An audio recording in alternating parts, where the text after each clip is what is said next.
Bismillah- Bismillahirrahmanirrahim. Assalamualaikum warahmatullahi wabarakatuh. Bertemu lagi dengan saya, Dr. Fuad Ansori. Oke, dalam kesempatan ini kita akan melanjutkan video kita atau video pembelajaran kita ke tahapan rancangan berikutnya. Kemarin kita telah fokus terhadap rancangan satu faktor. Sekarang kita akan fokus terhadap rancangan dua faktor. Di mana atau bukan hanya dua faktor, tapi multifaktor. Bisa 3, 4, 5, dan seterusnya. Walaupun secara efisien, 3 faktor merupakan suatu percobaan yang sudah optimal. Yang paling maksimum adalah 3 faktor. Karena ketika kita melanjutkan 4 faktor, maka bias yang akan dihasilkan akan semakin besar. Namun dalam software, ini masih memungkinkan apabila kita ingin menambahkan beberapa faktor.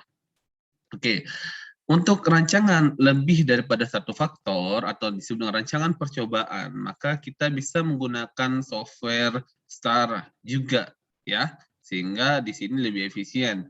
Namun bedanya di rancangan tunggal kita hanya memasukkan satu faktor ke dalam kolom faktor. Namun pada kesempatan kali ini atau pada rancangan yang bersifat dua faktor, maka perbedaannya kita menambahkan dua faktor itu ke dalam kolom percobaan. Ya, mungkin lebih baiknya kita langsung mulai saja. Ya, jadi saya akan share terkait dengan RAL-nya. Jadi inilah dari data yang akan kita gunakan, di mana di sini ada ulangan, ZPT, nitrogen number. Jadi di sini ada dua, ada nitrogen sama nitrogen number yang sebenarnya memiliki fungsi yang sama. Namun di sini kita diberikan opsi, apakah kita bisa menggunakan nitrogen number, artinya kita bisa membuat suatu nilai regresi atau melakukan uji kontras polinomial atau kontras interaksi ortogonal polinomial, atau kita hanya fokus terhadap konsep kualitatifnya atau bersifat ortogonalnya. Nah, seperti itu.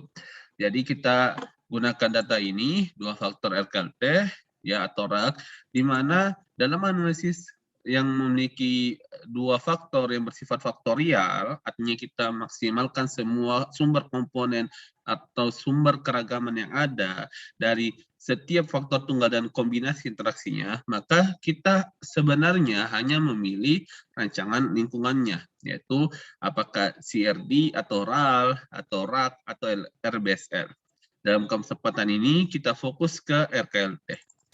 Oke, ini seperti RKLT biasanya, di mana di sini kita disajikan respon variabel dan treatment.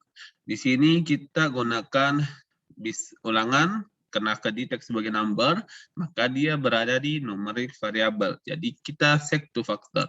Adapun nitrogen number juga kita berikan set to factor. Dan hasil kita add sebagai respon variable. Di sini kita diberikan pilihan, apakah kita gunakan nitrogen atau nitrogen number. Tapi intinya ZPT itu masuk ke dalam treatment. Kemudian ulangan masuk ke dalam blok. Nah, sekarang kita mungkin milih nitrogen number. Oke, setelah ini seperti biasanya option, kita klik Sapiro dan Bartlett. Dan kemudian kita klik OK. Oke, inilah hasilnya, di mana di sini seperti hal yang kemarin, ingat homogeneity of variance itu kita memilih H0.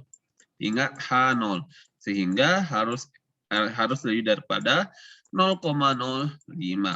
Begitupun juga dengan tes normality, ya. Jadi berdasarkan hasil ini bahwa ragam yang terdapat pada setiap ulangan itu relatif hampir sama.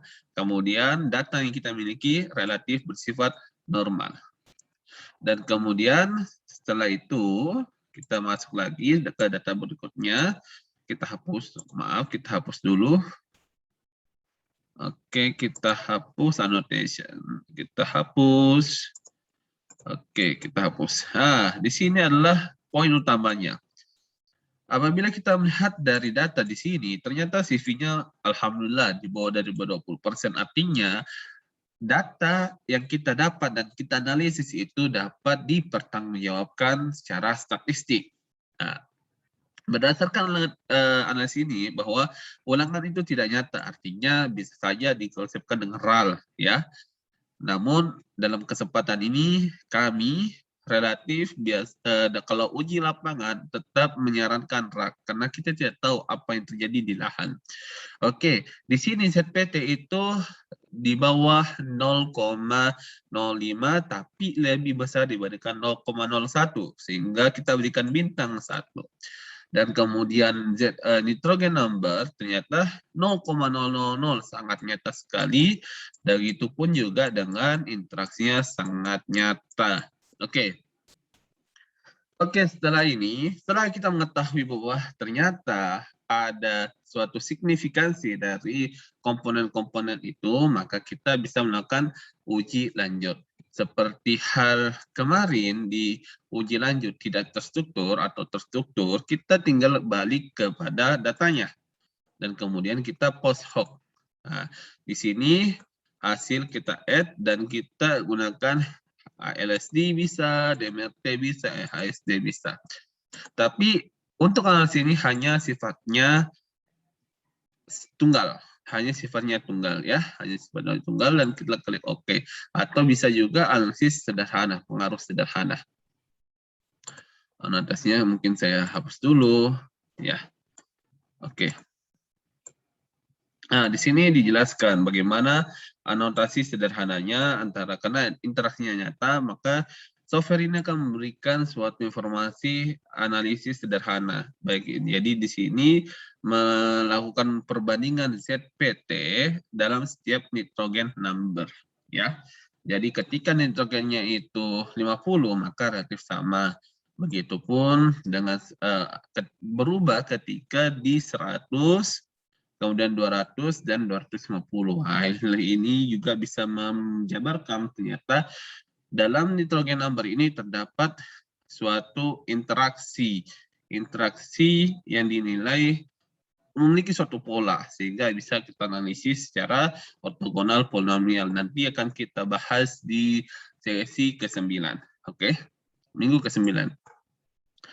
Dan begini pun juga dengan kalau kita gunakan DMRT, jadi relatif hampir sama, namun seperti yang saya katakan bahwa DMRT ini sangat cocok untuk taraf-taraf yang sekitar 10, 8, dan sekitar 10 sampai 20.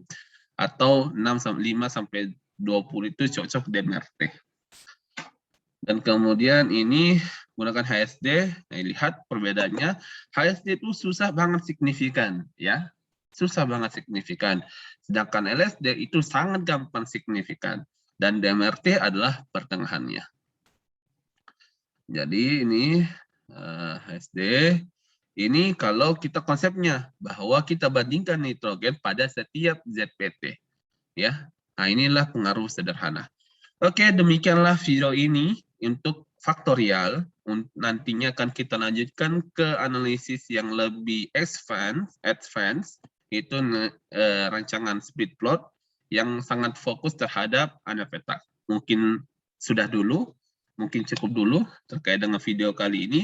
Saya harap teman-teman sekalian, adik-adikku sekalian tetap sehat walafiat. Terima kasih. Assalamualaikum warahmatullahi wabarakatuh.